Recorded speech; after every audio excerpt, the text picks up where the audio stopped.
welcome back to the North American Summer Promotion Tournament. At the start of today's show, we asked you to let us know how high will LMQ finish in the North American LCS Summer Split and why.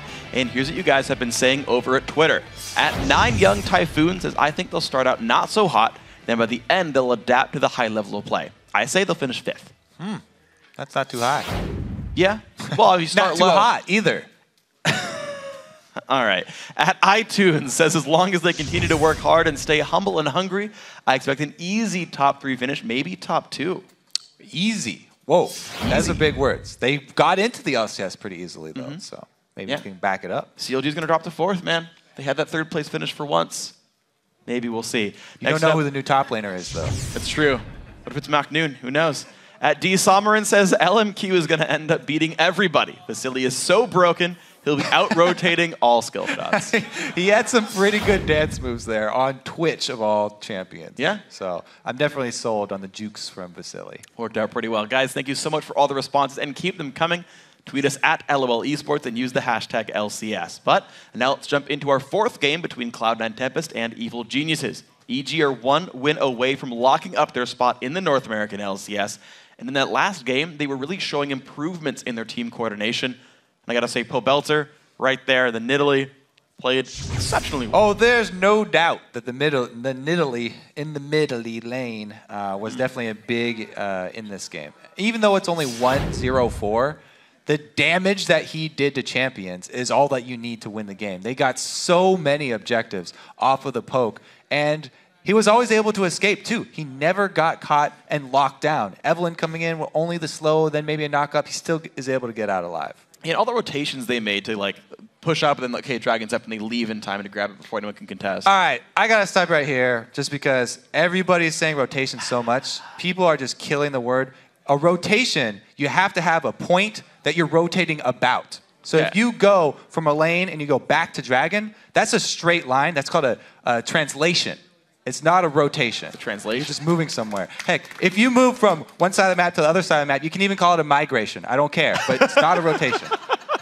You gotta have someone else like hold the spot you were in. If like multiple people move and kind of hold the spots that were before. I'm done ranting though. No, we're good. I like it. Okay. All right, let's talk about Cloud9 Tempest though, because we talked about the fact that their comp didn't necessarily make a whole lot of sense. And the guy I've been seeing speak the most in Champ Select, the guy holding the notebook, who else but the support, Gleebglarbu. I'm questioning some of his calls in the end of Champ Select. So I kind of like that because not only did they lack hard engage in the last game, but that is typically an attribute that you find on either supports or junglers. And they didn't really take it from either of those positions. And he is playing the support. So maybe it's the focus of Kez tunneling on this Evelynn every time and Gleeb's lack of wanting to play something like Leona, I guess. Exactly, yeah. And that's actually the champion that Afremu talked about, right? He's like one of the best supports in North America. He's like, should have picked Leona. And it's like, if Afremu says that, it's probably onto something. I feel like I trust Afremu's opinion in this one a little bit. He looks like a trustworthy guy. He is, and he's really freaking good. So he's pretty good. I just gotta say, that's something I'm gonna give him some credit for. So coming into game 4 now, I think EG have obviously shown multiple successful strategies. I think their poke comp worked very well. The analyst is talking about their team coordination being better, and you see that when the poke comp plays out. That's something that I think C9T has to play around in some way. Either you like go hardcore split push early game, whatever, and like you just like crush with your lanes and actually get a 2-on-2. Yeah. Or you find a way to deal with the strats that are coming out. C9T completely ignoring Nidalee so far has just blown me away because when I think of Bischu, I always remember his Nidalee. With him coming up, that's what he always used to play. We always used to see that. And they have not really placed much emphasis on that champion for Cloud9 Tempest. I wonder if the minigame becomes first pick Nidalee here just because we've seen the champion port, but no, they ban the Nid, and the Ziggs pick goes through because Soraka, Ryze, and Jax all get banned away from C9T. So EG actually banned Ziggs 3 times so far this series, and they finally let it through. Instant pickup here, so no surprise there. The other 3 times are the Kez was Evelynn 3 times, and Altec was also Corki 3 times. Yellowpete was Lucian 3 times. So a lot of trends here. A couple of trendy teams in this one. Evil Geniuses, though, going to insta-lock their bottom lane. I can't see Morgana getting many picks down. EG plays so much emphasis on that champion. Same for Yellowpete on Lucian. Second rotation almost every single time, first or second for EG. So now Cloud9 Tempest's turn to make some choices. Kez still hovering on the Eve. He was hovering Elise for a second there. Maybe take that away. I'm not sure what he needs with his comp, though. I actually really like Eve with Ziggs because of the slow can set up the bomb, but no, the Evelynn not going to be picked up. The Elise steal, but still another Corki for Altec. And Glebe is the one talking right there during that little exchange. So they do actually switch it up. You can tell Kez is like, are you sure? What about this Evelynn pick here? I really like this. He is a good Elise player. They make the switch. And I like this because Ziggs is amazing at sieging up as well. They can get into that same position. So Evil Geniuses have only shown their bottom lane, and they say, okay, a lot of wave clears here. There's some early game pressure from the Elise. We don't necessarily need as many pink wards. But this is another team for C9T that's going to spike in the mid game, and EG has all the time in the world to build their comp around this now. Say, okay, maybe Leblanc mid for Pobelter. Maybe Lisa in top. It was also banned against Pobelter before. And now it's looking more like snowball lane time here for EG. With the lock-in of Evelynn, there's a lot of pressure on the junglers here this time around. I think, again, it's kind of been the story throughout the series. Whichever jungler has a good start is going to have an entire good game for the rest of their team. And those good starts have been so close. They've been determined by just seconds. Yeah, and you know, a couple hundred units left to right to dodge a javelin as well. Like, yeah, very, very close battles over on this one. Ziggs has plenty of damage to break black shields. We'll see if that comes into play here with Krepo. C9T have to lock in the rest of their team composition right now, though. They need a top laner. They need a support. And speaking of breaking black shield, Elise also, you can Q and then shoot out your cocoon and break it yourself. So it's actually a pretty good jungler going into a Morgana. 6 seconds to go, taking up to the last second. This is a do-or-die game for Cloud9 Tempest. And they go back to things we've seen before. Irelia, the third time now for Yazuki. And Thresh for Glebe. So a lot of room to make picks here with great follow-up from Ziggs and Corki, the Yordle duo. So many bombs on this Cloud9 team. They have a lot of area of effect magic damage. And some pretty good peel as well with Thresh. So nice AoE around the mid-dragon fight. Yeah, but also for the third time, we get Lee Sin again for Innox. So it's been a successful champion for that player overall. He's had a pretty good run in this one, of course. I feel like he's probably had the best overall score for EG so far. He carried game 1 significantly. Of course, it was a team effort overall, but he had the highest impact.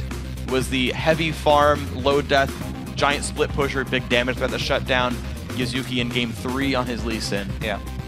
Once again, he also looks really cool when he's playing Lee Sin because he's been doing the kick and then flash. Yeah. Which, it just looks way cooler. It saves you a tiny, tiny bit of time. A little bit of time. But it's something that does take you a while to get a handle on. It just shows that he's a guy who's put a lot of time into Lee Sin. Yeah, does a very good job with this one. So, the game's about to go live. Hop on Twitter and let us know who you think is going to be victorious. All right, tweet us at LO Esports and use the hashtag C9TWin or EGWin.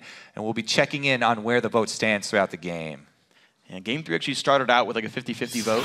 People realized, okay, these guys are trading games back and forth. But EG looked so controlled in game 3 in that victory. I want to know how much that vote is swayed. I'm going to guess 70-30. The first time we pull it up. I mean, EG. I think it's safe to say that this is a very close series. Everybody's been going back and forth just depending on who's currently winning the game. But when we head into each game, they've been very close votes. Yeah, well, we'll see. I think Evil Geniuses right now have shown they're a little bit more clutch. Cloud9 Tempest, though, they get the Ziggs for the first time this series. They're also changing up a couple of their other champions. I want to know how deep that strat pool goes, how scary that Ziggs really is to warrant all those bans the first few times. And I will also be looking at his lane opponent, Pobelter on Leblanc. Pobelter is a guy who has been able to single-handedly take over games.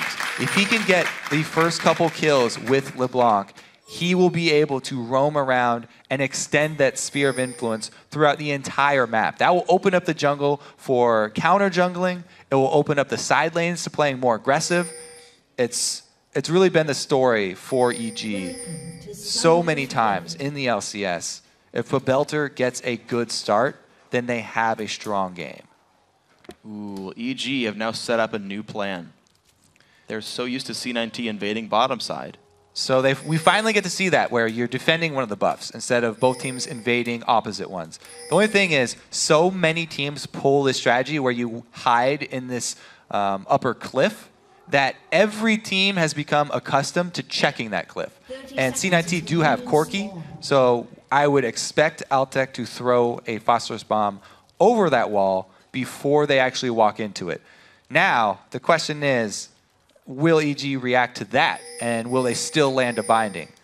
Or will Cloud9 be able to get out of it? One thing worth pointing out, though, is that Altec has been checking the brush in the top right corner with a Q, and it doesn't come back from cooldown. He hasn't been checking the cliff? No, he's been checking that brush every time. Well, that could bite him in the butt this time around. A lot of people save it for checking the cliff. 80% chance that he will not check the cliff. 78 now. It's going up. 78 is less than 80, Freak. It's not going up. Chance that he will check the cliff. Oh, Spiderling checked it. Ah, so he still doesn't check the cliff. Gleebglarbu takes a binding, and C9 back off of that one. Interesting. That was a 4v5. They could have baited them in. EG could have taken that fight. I don't know why they didn't wait for that one. They had the perfect setup. Eve scouting, little trigger happy there. Well, he lands 2 bindings on a Glebe, though. So, hey, 100% shots here. Gets cash money for those, too. He's rewarded for his efforts. 10 gold. Cash dollars here for Krepo. And Snoopeh manages to sneak through and steal the red buff. They think that they're delaying the jungle, but Snoopeh has actually gone into enemy territory. What a steal. Now, can he get out? This is the exit path here. Snoopeh, can he survive and exit? Oh! Solid snake. Yazuki, he's going to recall back. Kez walks on and is like, I've been had! You jerk. Yazuki gets a couple of wards. Good choice of words. And of course, Snoopeh knows he did that too. The guy walked right on top of the ward. Confirmed jerk. Confirmed jerk. Look at that. He's not even going for his blue either. So since he smoked the red so early, he's walked all the way around and he's making sure that there's no answer from Kez. Kez will not get a 2-buff start. Snoopeh is going to close off the other side and take the red as well. So a 3-to-1 buff start is going to make some junglers angry. I know it's normally get fit with Snoopeh, normally not get fit with Rage. The thing is, he spent so much time walking all the way over there. Elise is not too far behind. She finished a little bit later, yes, but they're still level 2 right now. Even though Snoopeh is, halfway there already to level 3, it's not too bad for Elise. At least the buff that she did get is blue buff, and she'll be able to clear very effectively. Snoopeh doing a lot more walking. It doesn't mean he has some ginormous lead. Really, the main part about that is that there's no red buff for the Elise gank, so it won't be as effective. Let's see what we get with this one then. Early lane push, and I got to point out, how well will the 2v2 go for Cloud9 Tempest? Yazuki Innox splitting farm pretty closely. Snoopeh getting the blue. He's almost level 4. He's going to recall back, though. See, I got a freak win. Tied up. Congratulations. Thank you. Yeah, so because he did 2 red buff starts before even going and getting a blue, ran out of mana. That's why it's the early recall. That's why Kez should probably be able to catch up. Let's see what we get with this one. Ooh, featured matchup. Let's take a look here. So far, Altec doing a good job. And Glebe very happy to be on Thresh. So many times you're very fond of pointing out that cooldown difference between Hook and Black Shield. Yeah. Glebe is one of the players that does like to abuse it. Krepo stopping him in his tracks, though. And the Light Slinger helping as well, so Glebe's got to be a bit careful. He doesn't take too much damage. Elise looked for a gank bottom, didn't find it. Kez just backs off. He does have Machete, upgrades to Spirit Stone, so looking more for the farming than early damage. And he can't be sure if there was a ward down there or not, because Glebe showed, he gave away that they're obviously going aggressive for some reason by moving up as Thresh. Gave away a tell that there was probably somebody coming, so the EG bottom lane does the right thing, backs off. Hook dodged, and the Black Shield's there. All right, so the cooldown for Black Shield might bite them, but they are shoved into turret too, so they're already playing very defensively. Yeah. Shouldn't be too big of a problem. At this rank, it's like a 2-second cooldown difference anyway. That pink ward as well was replaced by one from Snoopeh. So EG have claimed the pixel bush on the north side for themselves. And the early recall. No, okay, Yazuki was messing with me there, but the teleports are about back up from cooldown in the top lane. And I want to see how the early buys go. Right now, though, Innox heavily winning the matchup. He's up 15 minions, Lucian versus Irelia. Yeah, both solo lanes for EG are bullying their lanes. They're doing a great job. It's the bottom lane that's really lacking in the lane phase here for EG. But Snoopeh's here to defend it, walks into the brush. He knows there's no pink ward there. He checked it to see he wasn't spotted. He'll check Tri-Brush as well. Knows he hasn't been seen on the way through. And here comes the flank.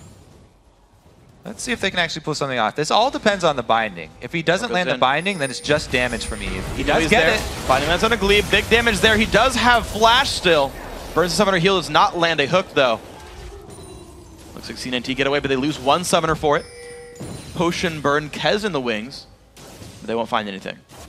It only relieves a tiny, tiny amount of pressure on the bottom lane, though.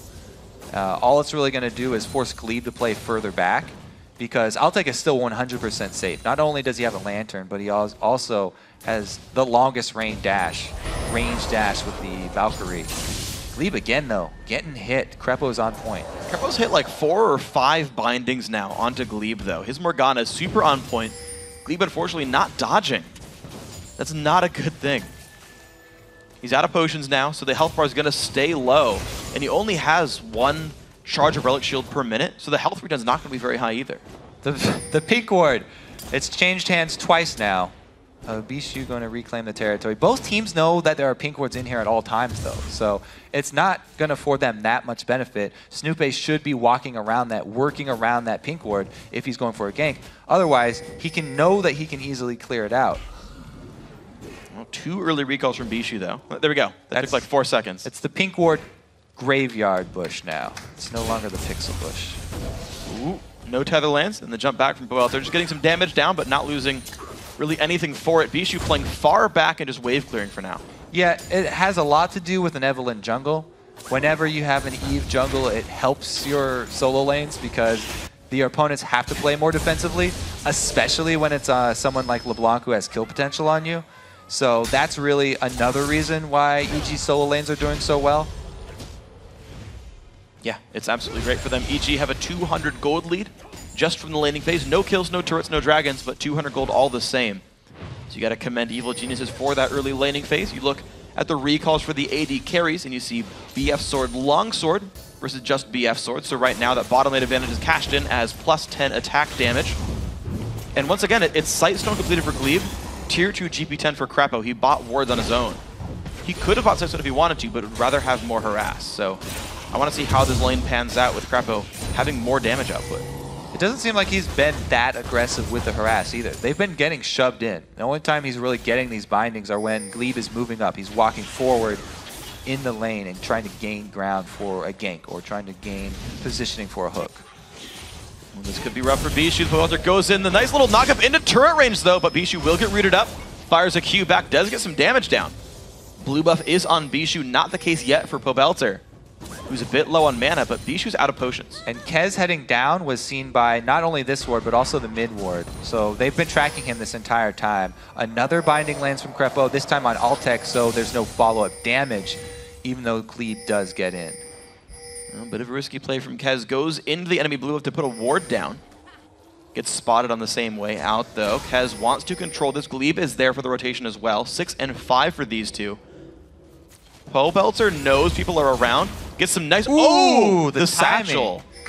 Great timing there from Bischu. Well played. Can that give them the strength to go for this blue buff? Doesn't look... Oh, scares Snoopeh off the blue buff entirely. It's going to regen. Now, who owns the lane right there? Kez is going to ward over. It's going to be into the brush, though. Snoopeh keeps it safe. Hook onto Krepo. He can't follow through. Takes some damage. Lands the binding at the same time the hook lands, so Gleeb can't even take it in to gain distance. Really what this is going to accomplish for Cloud9 in their favor is going to be the blue buff smited away by Snoopeh. As long as it doesn't go to Pobelter, it will be mission accomplished. But they all just back off anyway. Just save it. It also gave a lot of time for Altec to 1v1 Yellowpete, but Pete won the duel. Altec's at half health right now. Despite, you know, having a small item lead here in the matchup, just didn't even matter in this one. So Pete doing a good job in that matchup, and the blue buff finally does go to Pobelter. Bischu gets some damage in the turret as a result. He pushes a wave in. And the binding on Altec, this could be an all-in. Altec low on health! Wow. Krepo just now 6. Yeah, sketchy play right there from Altec. Almost went down. Pretty close to dropping to one more auto attack as well. Still had his heal and flash. But man, you have to give props to Krepo. All of these successful trades being initiated by the bindings. Ziggs ulti comes down, spots EG. Nothing gonna really happen though. Kez is around.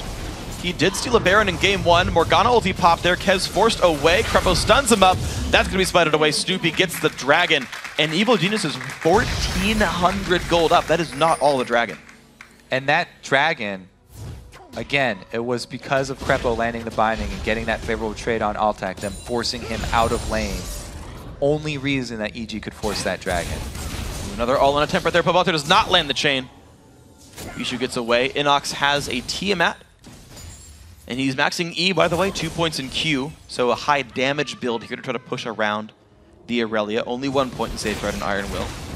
Yazuki has recalled and teleported back to lane for a Phage. He hopes that's going to be enough to keep him in the lane, but he's down 14 minions in the matchup, and Innox has his TP available if he wants it for something. Bottom lane turret will go down. That puts the game back to close. Innox and Yazuki in a bit of a fight right there. Innox, though, gigantic attack speed slow. You can see him putting the hurt back down onto Yazuki, who dashes away with, of course, the Maxi 10 style. Got the ward. Good damage comes through. Interesting point, Yazuki's got 2 points in Blade Surge. It's actually pretty abnormal. Whoa! Pobelter showing pretty early here. They do not want Yazuki to get out. But there's no one around to save him. This is not going to be great. Kick into the wall, the dash to a minion. Is it going to be enough? No, it's not. First blood Pobelter. So bottom lane turret, everyone committed down there for C9T. Meanwhile, everybody else moving up to the top lane for EG, so it is another trade. Bottom for top, yet they got a kill on EG's side, and the first blood going to give them a pretty good gold lead to add on to the extra CS lead that they already had. This is wonderful now for Evil Geniuses. 2.2 thousand gold ahead right here. The fact that Bischu got some more minions on that one didn't really matter. Pobelter goes in for Kez. He gets binded up. Big damage going to come through. Satchel Charge comes down as well. There's the Evil. The more harass comes down, plus Ignite. Kez will get away. Looks like no damage coming back for C9T, so. Yeah, a lot of C9T ultis burned and not a lot of damage given out, actually. Bischu only hitting 1 with his ulti. And the Thresh box going to be down as well. That actually signals all of EG to say, hey, they have no more defensive ultis to clear out any of these waves. Everybody come mid, we're going to shove this one down. And here we go, the pressure down in the mid turret with no one to defend, down to half HP, and all of EG are actually there. All 5 made it to the mid lane in time. Turret goes down, the re-engage. Kez, he goes down to the Kole. At the very edge of it, Yazuki forced to flash away. 1 hit from dead. The summoner heal keeps him alive. Now it's Krepo, a bit overextended, but the stun, the bind on Altec. EG get out. And everybody lives. What a huge win for EG. Great job reacting to the early use of those 2 ultis when Kez got caught. And they get a huge, huge objective out of it. So much momentum to be gained from mid turret going down. Now they can start getting those wards in the jungle deep that they want. So here we go, the ward game. Gonna start out a little bit here for Evil Geniuses. 2 outer turrets are gone. What now can they own? Neither team has had a hard time closing the game out from an early game lead. Any significant early game lead has resulted into a win so far this series. So Evil Geniuses have to be poised right here. As long as they can keep the nerves under control, which I believe they can as an experienced team, they'll be in good shape. Blue buff goes to Bischu. No buff steals really have happened so far this game. Pobelter does try to own the pink ward. Kez gonna get the stun. Ooh, yep, the ward over the wall. Whoa! Nice. Sneaky. Also very confident because he is going back into enemy territory. No further wards. It looks like it's going to be fine for him. Completely great play by Evil Geniuses. Altec holds a 30 minion lead, but that is really the only winning matchup here for Cloud9 Tempest. And they're slowly losing control of this game. I know they were criticized for not really having any big playmaking moves. They kind of waited for opportunities to be presented, and EG aren't really presenting opportunities. So I wonder if C9T can do something to get themselves back into this game. Yeah, and C9T, the analysts were talking about, yeah, they want to bring EG down to their level, down to the solo queue mentality, down to standard lanes. Yet EG in the standard lanes win 2 out of 3 and get a really big advantage from the top side of the map. So it actually works out in their favor. And they were even able to secure Dragon with the weak bottom side. Into the mid turret now under fire. The teleport coming in to flank. Kez stuns early. And Innox goes in for some big damage. Kez at half now. Bischu forced to jump the wall, but he still gets rooted up. He's going to go down to a kick from Innox. The binding onto Gleeb again.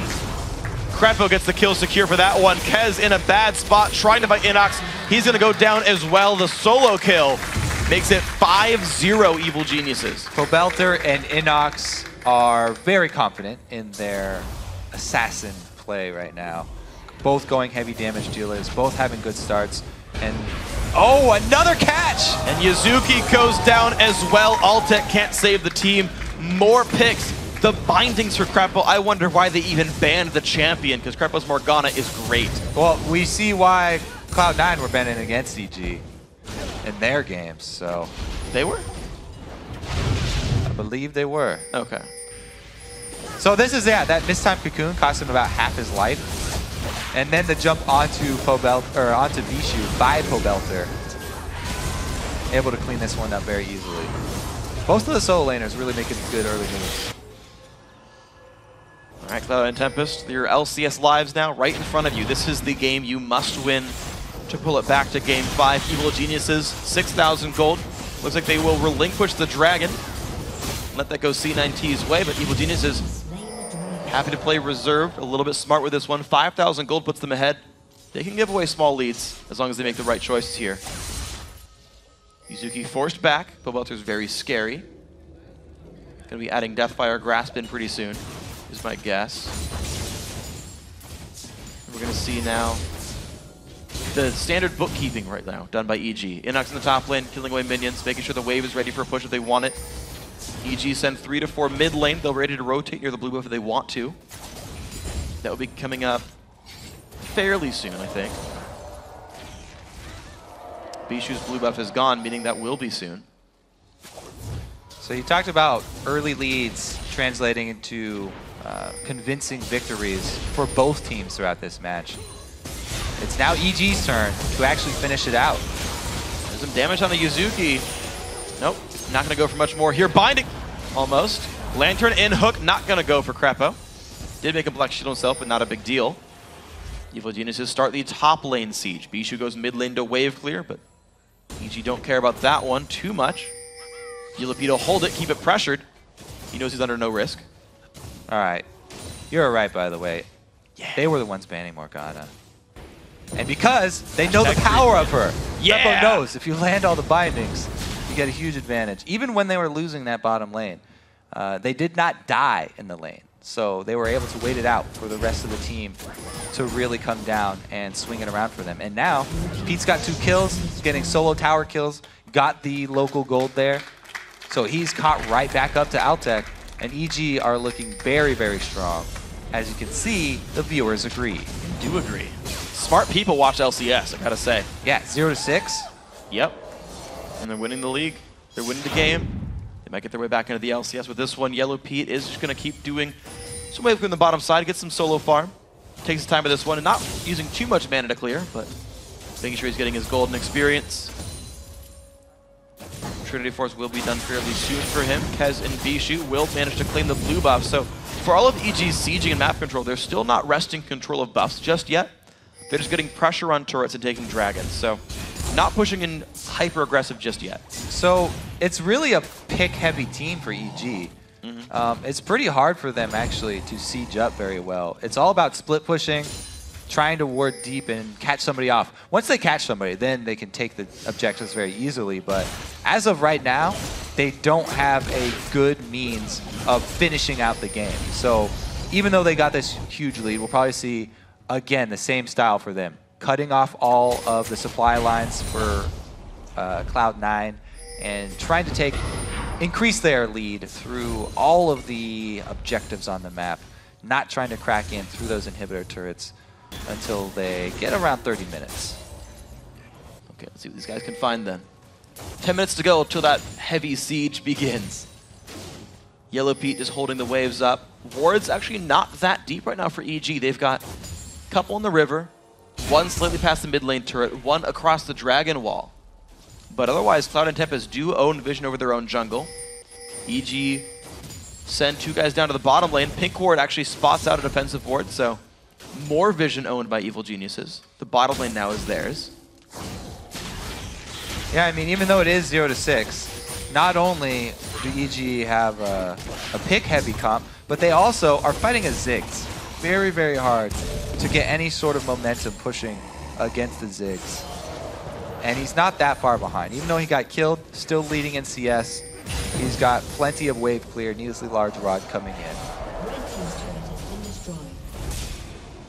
I want to see how many defensive options C9T gets in the inventory.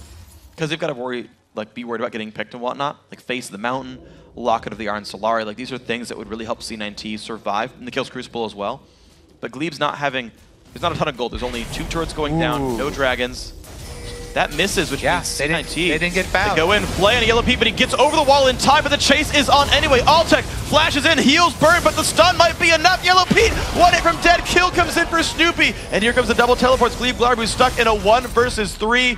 He's gonna go down. Evil Genius is too far ahead. The bottom lane of Cloud9 try to take the game on their backs, and they create the pick for EG. Well, Bischu versus Pobelter, flash over the wall. Pobelter goes in, finds him. Yazuki on the other side. I have to say, it's also a good job of Pobelter not instantly going back to his W. A lot of people just have that reaction. Wow, the kick in Innox. Oh, he saved him! Red buff, not enough. Miscalculated. That is going to give them complete control, though. Look, they get the kills, they get the picks, they don't get the objectives down. And they actually give one up! Oh, the Duke's back! Boom! Pobelter with the dancing shoes gets away. All right, couple more kills. They don't get anything, though. Like we said, they weren't able to take any turrets. They didn't get Dragon. Still 30 seconds up there. So all in all, not the worst case scenario for Cloud9. Definitely not optimal, though. Pobelter with juke number 1.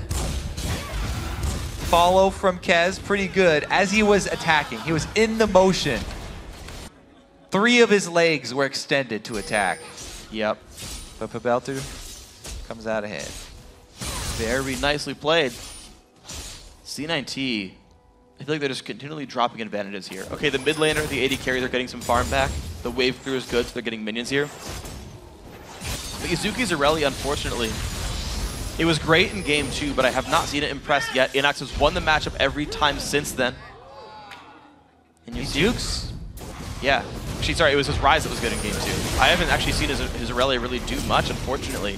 I'm surprised we haven't seen his Shyvana. He really was liking Shyvana for a long time. And has not actually gone back to her this series. And speaking of dragons, EG do claim another. So, as we said, increasing that gold lead, trying to take everything they can off the map while avoiding sieging up at turrets. Pobelter still always on the hunt for more people to 100%. Altec is next target, and he burned all his summoners on that last little bush camp maneuver they tried to pull. You can tell he's playing very defensively, though. Oh, and he misses all the CS! All 3 ranged minions, because he was worried about Leblanc. For good reason. Pobelter hits the ward, shows his disdain for vision, and walks away. Krepo loves vision, though. He's got a sight stone, puts a ward down. Also helps to secure the blue buff here, so Evil Genius is continuing to be in control. Altec forced away. Managed to dodge some of the skill shots there. Keeps himself nice and safe. Yeah, he got hit with that Deathfire Grasp. We're going to see now Evil Genius is setting up now around the Baron area. Cloud and Tempest getting rid of what they can. Pobelter, though, continue to own the bottom lane right here, playing very much by himself, controlling the bottom lane. C9T making their way back up to try to get that one to happen. Snoopeh on the flank. Those could be bad for C9T. Here comes the engage. Box comes down. In the back lines, Bischu gets exploded. Gleebglarbu goes down as well. There's their two Perfect picks. fight. And they're turning their eyes towards Baron already. The jungler's still up. This could be another miracle steal for Kez. Gonna have to get a little bit closer though. Yeah, Smite not exactly global range here. Evil Genius is getting ward control over the wall. They're looking for where could Elise come from. The damage coming through though. 4 men hitting it. Krepo playing defense on the other side for now. You're gonna see Baron still taking more and more damage. It's gonna get exploded. There is Baron Nashor going to Evil Genius's Altec, just taking wolves. It's all he can do to do anything in this one. Mid lane gets swept away. Nothing taken for C9T as a result of that. Yeah, so we do see some action. The slower game, the methodical game from EG, trying to take everything that's not a turret. They finally do get that pick they're waiting for. Actually claim 2 and secure the biggest objective of all. Well, second biggest, second to the Nexus. Now, even with Baron though, I'm interested to see how this siege will go. Will they go with a split push here and try and have Innox draw people away, then go for a dive? It'll be slow work for them, even though they have such a commanding lead. We'll see how they pull it off. Innox has ridiculous damage though, so anyone who goes up against him is going to have to be worried. Likewise for Pobelter. Well, then let's see what they do with this one, because the Baron buff on Evil Geniuses still makes them the stronger players on the map. Of course, the kill lead doesn't hurt that one either. Krepo Elixirs Morass won't find it, puts a ward down though. Evil Geniuses, they've taken pretty much all the objectives they can that aren't turrets now, so they gotta start looking for them a little bit. They've been scouring this map, looking for any piece of gold they can find that's not protected by a building. They're gonna have to crack that egg one day. Innox looking for some damage. Gets a whole bunch. Yazuki down to about 2/3. He can sustain back up, but it's not the ideal situation for him. Looks like Innox owns the lane right there. Put some very serious damage down. That's going to be his turret.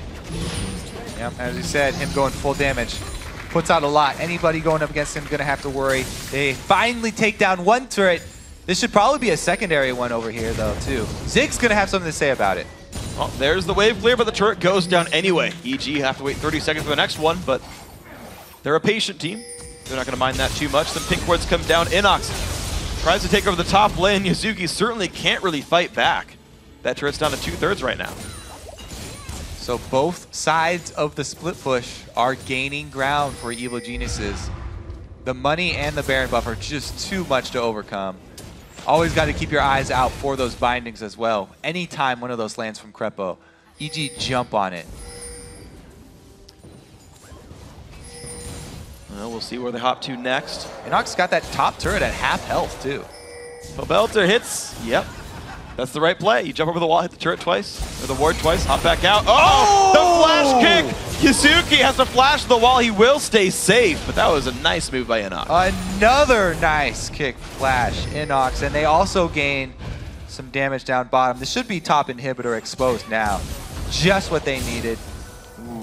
Glebe forced him summon or heal himself actually to keep himself safe. Top lane inhibitor turret goes down. Kez and Yazuki want the fight. They push back Snoopeh. They go in for Innox, but Kez took gigantic damage. He gets sniped in the back lines. The safeguard back. Innox is safe after the kill, but they get one back. The Ziggs bombs are helping. Snoopeh flashes.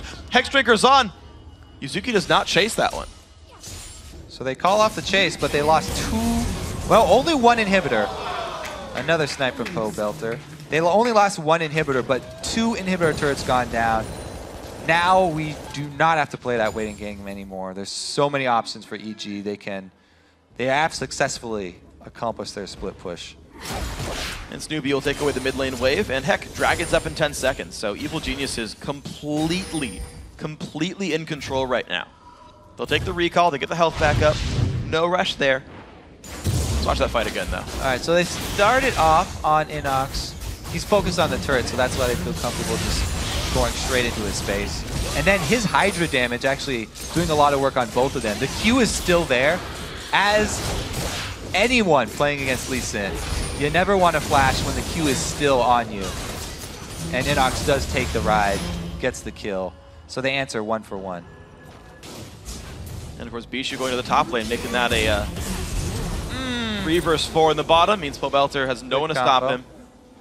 He picks that one up, so. Cloud9 Tempest, unfortunately for them, no one's got a very impressive score. You've only got 2 kills on the map. You've died 13 times. EG giving up very, very few advantages. Even Innox dying was a positive thing for EG because it gave them control over the bottom side. I haven't seen a single major mistake from these guys. Also, they have a tremendous number of Trinity forces in this game. Must be why they're winning. So it's actually dead even then, yeah. according to Freak stats. But they got theirs slower. Innox just bought one for style, though. That's normally not part of the build. Well, it gives him that much more burst. You saw how much burst he already had on Yazuki? Yep. He took it to about half. Yes. And that was even without the ulti. So Innox knows the secrets now. Innox looking for the burst Lee Sin. High impact here. He's barely got any tank stats. You actually don't often see Last Whispers on Lee Sins because you need the tank stats, but EG are so focused on playing split push and never running a dedicated team fight. All Innox cares about is the 1v1. And it's working completely. 4-1-1. Another great score. It also gives him the ability to just throw one attack at a structure and take a lot more damage off of it. Oh, yeah. If he can empower his attack first. Whoa! He's burning. Is it burning? Summoner heal comes out that was actually required. He had 1 tick left in Ignite. Yep. So good coordination there. Kez letting his team know he did need the heal. But top inhibitor now under fire. This will be another one falling down. EG so much in control. No one even tries to stop them. The bomb hurts a bit. Glebe not going in for a pick just yet. Ward over the wall. And the ward goes down.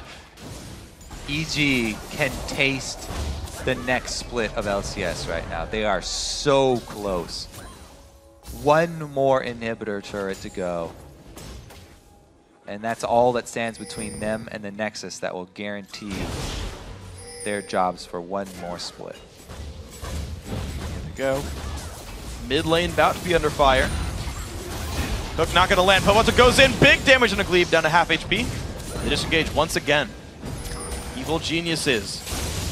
This could be the push that puts them back into the North American LCS. Is there a miracle here for Cloud9 Tempest? Can they somehow turn this game back? Baron's up in 4 seconds. Home guard's there on Pobelter. He's going to make his way back down. Looks like another global objective steadily going EG's way. Never giving any room to come back. EG actually, they go for the bait at Baron, not for the actual kill itself. They should probably be rushing this. They see everybody down. Altec's in the very bottom lane. They just see Irelia coming up. They should definitely have the confidence here, and they do start it up. Down to half. Just kind of recalls coming in from Cloud9 Tempest. This will be the Baron. Evil geniuses now with Baron number 2, 33-33 in the game. And here we go. Most of them have recalled once before. They could go for another one just in case. But the mid lane's the target. Bottom inhibitor has respawned. There's no minion wave there for them, though. Kez not in position to defend. Must recall now. EG. Look for the binding. It lands. Wave clear is going to be okay from Ziggs. Top lane getting pressure just a little bit. EG want to make sure everything's available to them. The minion waves, they want them all going towards C9T's base. I just want to see what Pobelter's next target is, because he's come so close to assassinating multiple people. Everybody's got to stick on their toes. Actually, Innox could do it too. Big damage comes in. Bischu stays alive, and the jump back despite the satchel. Hook comes in onto Krepo. Bischu needs to heal. He has home guards. He'll get back in this fight, but the bottom inhibitor is going to fall. EG once again have 2 inhibs down. Binding is dodged. Mid lane is available for these guys if they want it. But minions are still flooding into the base right here. It is mid lane the target. They really want to take down that last inhibitor turret. They're knocking at the doors of Cloud9 Tempest, and they're knocking at the doors of the LCS. Them taking this amount of time, though, is giving C9T room to farm minions, catch up in levels and gold. It's a long road. The EG taking a lot of time. Snoopeh going to keep pushing the bottom. Now Bischu takes big damage. He gets away, though. Ignite and DFG are down. There comes the culling and big damage hook onto Innox, though he is squishy. Ooh. He's gonna take a bunch of damage, but the heals keep him safe. It's a 1-for-1. This could be the fight. Altec goes down. Snoopeh's in the front lines. He's chasing in. 4 versus 3. Innox the Martyr goes down. The rest of the team should be able to clean up all of these buildings. They have no minions. Actually, they're gonna get scared off by the inhibitor turret. Pobelter has a dash away. Yellowpete's gonna take aggro. That will be the turret now. 9-2. Plus a turret, plus a kill. Evil Genius has found more to put them ahead, but they will back off this time. Cloud9 have a small amount of breathing room, but there's nothing for them to answer with. So really, they're just waiting and dreading the next push from EG coming down the line after having purchased, after all of that global gold they just secured with their prolonged siege. It's going to be very, very hard for Cloud9 to come out. Pobelter, the initial burst onto Bischu doesn't take him out of the fight, and then Innox, he has no tank stats, as we said, but all the heals coming in, doubling up on him. He lasts pretty long enough for the rest of the team to take out the main damage source. Altec goes down. That's basically the team for C9 crumbling. The Mikhail's on top of the double summoner heal. Gave him a lot, but now there's a Warmox on Innox, so that'll be harder to kill. Guardian Angel came through for Yellowpete. Plus the Yomu's Ghostblade. Yeah, I just passed right over it. Yeah. I didn't even want to see it. Don't even know what you're talking about. Double GAs.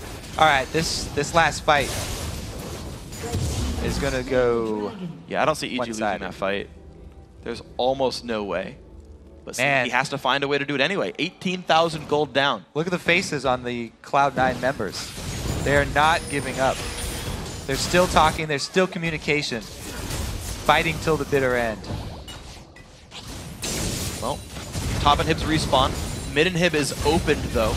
The only turrets left on the map for C9T are in front of the Nexus. Evil Geniuses taking a bit of time with this one. Baron buff still on for a little while longer. Locket did come through for Krepo, by the way, so he's got a shield there for the team.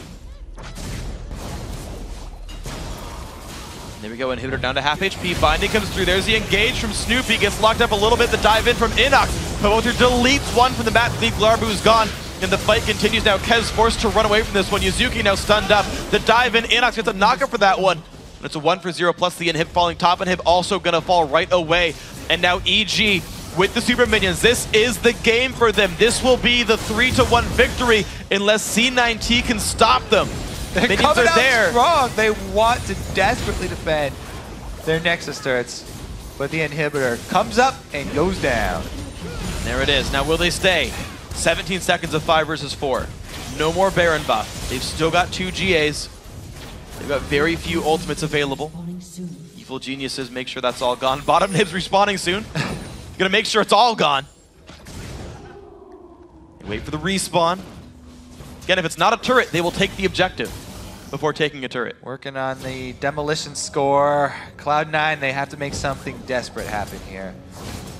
They've got to have 3 lines of super minions coming into their base. Altec trying to clear out the top 2. Finding on a Kez. Culling comes down. Kez will dodge most of that, though. Bombs come through. Altec down to half HP. There's the engage one more time. Snoopeh, big ulti. Yazuki, he's going to go down. Krepo will get away with this one, actually, and it's going to be Kez falling now. 5 versus 3. The game-winning push. Altec gets deleted. Gleebglarbu's got nowhere to go. This is the game. Evil Geniuses with a 3-1 score are back in to the North American LCS. Congratulations to EG. Well deserved. There's the hugs, the cheers of the fans, the smiles on their faces. Very much earned by these guys. They said they'd win when it counts. They did that. They dropped a single game.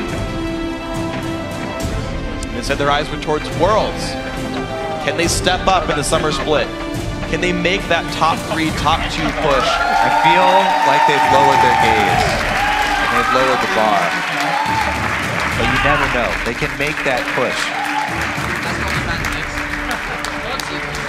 I think one thing for EG was it took them a while to get the team together. When Pobelter and Innox first joined, they were trying to find how do we play this? What do we do? I think Innox showed up gigantic in this series. His Lee Sin was amazing. Constantly won his lane. Was always a big split push threat. That was one of the points that required the most gelling for EG, was making it work with Innox. Here it did work, but at the end of the season it was working. Their communication has improved significantly. Yeah, EG definitely have gotten better since they joined the split. I think it will go up for them some more, but they've got that second chance now at succeeding in their split, making their way in the summer. Kobe. I hurt myself. Yeah, good job. So, Evil Geniuses, right? 3-1 score, great play. Cloud9 Tempest, now the first team to... Interestingly, so in Europe, all 3 teams stayed. In North America, LMQ took down XDG, but Cloud9 Tempest could not take down Evil Geniuses. Next up is going to be another one. Complexity Black versus Coast. That's going to be one that's kind of interesting. If you kind of follow the pattern of, if it's a stronger LCS team versus an arguably weaker challenger team, Coast got to feel good about this one. But at the same time, of course, that's the matchup you still have to play, right? It's a best of 5. You got to come in prepared properly. You've got to have the strats there. You've got to have the champions there. You've got to have your opponents known properly. Evil Geniuses seem to know it. All right, let's take one last look at this game. We've got to replay the 16-minute mid-lane team fight. Let's roll this one through. So this one started off with the teleport down bottom, and Bischu actually jumping away, doing everything he can to get away from Pobelter. But the extendo chain gets the proc to come off, and they're able to clean up. Again, the mid-lane team fight turning this one around. This was the first half that we didn't get to see the first time around. The bottom half was Innox just destroying Kez. Yeah. And that's the individual plays. Like, that was the team composition for Evil Geniuses, is Pobelter's going to be on Leblanc, Innox going to be on Lee Sin, go make some plays. And they did. They made awesome plays the entire time, and they just kept getting advantages the entire way through. Guys, be sure to share your favorite moments from today's games by tweeting at LOL Esports and using the hashtag LCS Big Plays. Because there are some great ones. There's some good flash kicks. Some of them turned around. Some of them, were defended, to be fair. But I got to say, Evil Geniuses, they earned their spot back in. Right? No one can say they didn't. They got the 3-1 victory. I think they played very well. Among the best I've seen them play overall this year. They've steadily improved, and that was a pretty good showing with these guys.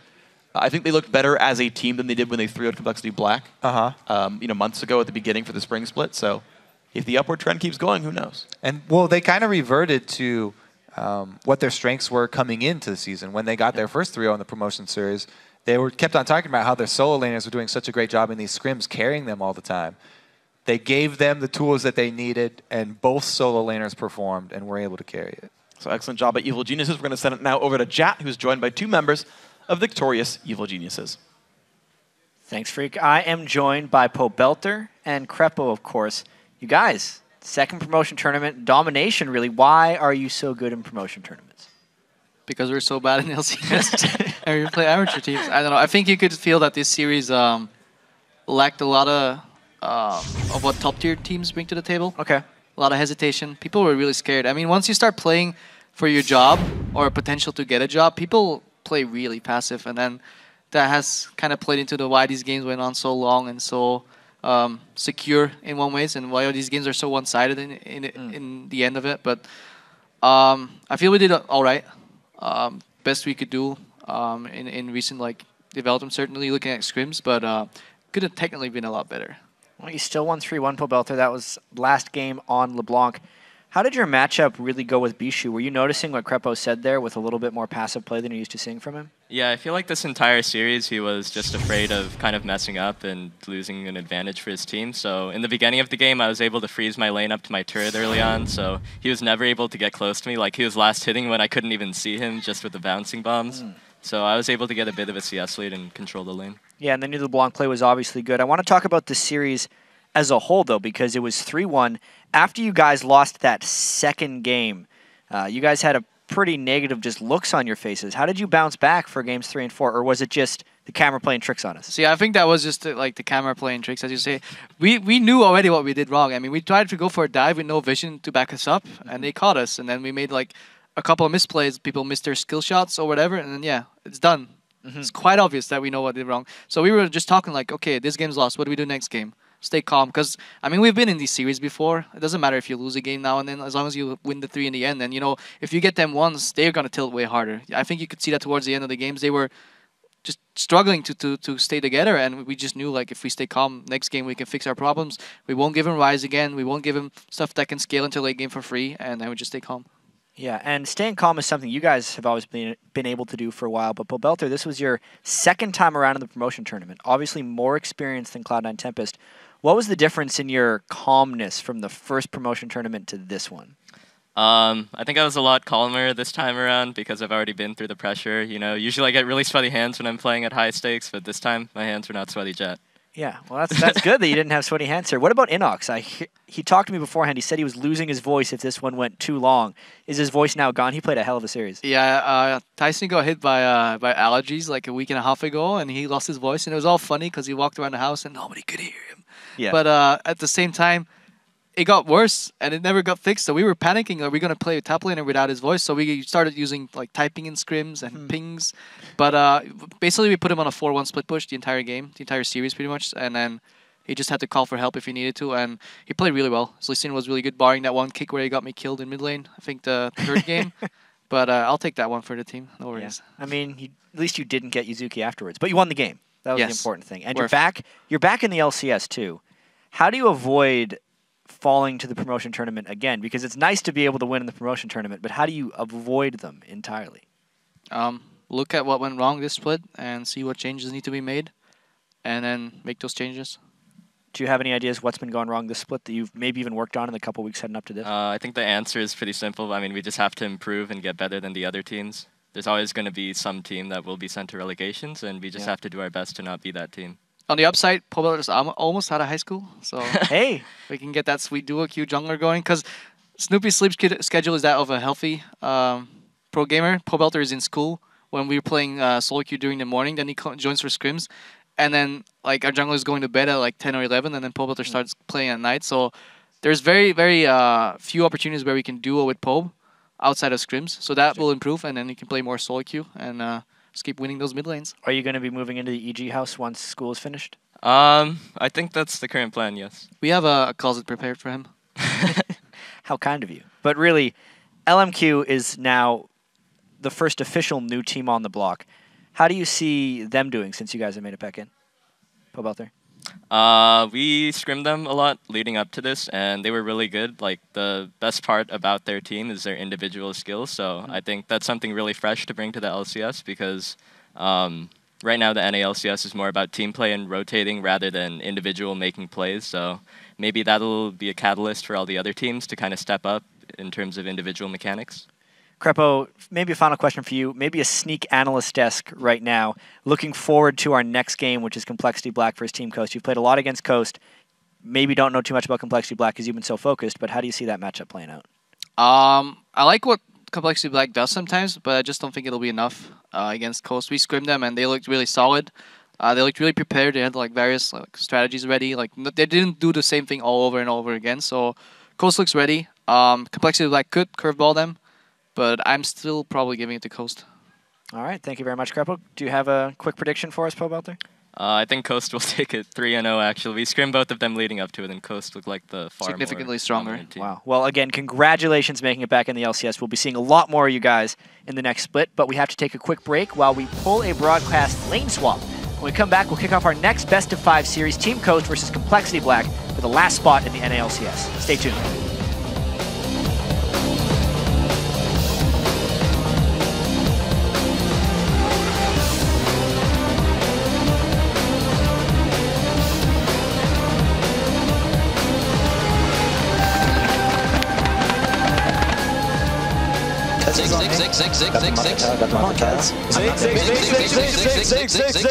Ziggs.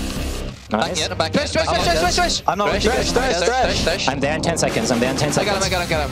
Finish him off. Siege. Nice. Ooh, Tyson. Nice. Nice. This is it. Play on Yellowpete, but he gets over the wall in time, but the chase is on anyway. Altec flashes in, heals burn, but the stun might be enough. Yellowpete, 1 hit from dead, kill comes in for Snoopeh, and here comes the double teleports. Gleebglarbu stuck in a 1 versus 3. He's gonna go down. Evil Genius is too far ahead.